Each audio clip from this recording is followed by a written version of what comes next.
কবিতা স্রোতের এক আধারে ডুবলাম, জল যেভাবে হাবুডুবু খায়, আত্মমগ্ন হয়ে ছিন্ন ভিন্ন পালা। কোথায় যেন ভারী বৃষ্টি হয়েছে রাতে, সেই ব্যথা উজনে হাসে। পোষা বিড়াল হঠাৎ একদিন চলে গেল, কোনো খবর না দিয়ে, জলের মতো জলের ভেতরে। বাঁশগাছ স্বপ্নের মতো উঠোন ছেয়ে অস্পষ্ট কথাবার্তা সংকেত দেয়। দৃষ্টিগুলো ভালো নয়, শুধু হাওয়ার আত্মত্যাগ ফুলের ওপরে।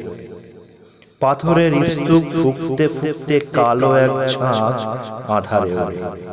তারার আলোয় সোনালি রাত, হাড় কাঁপছে শীতে, সর্ষে হলুদ রঙে নামছে রাত্রির নিঃশব্দ দুপায়ে তারই সম্মান।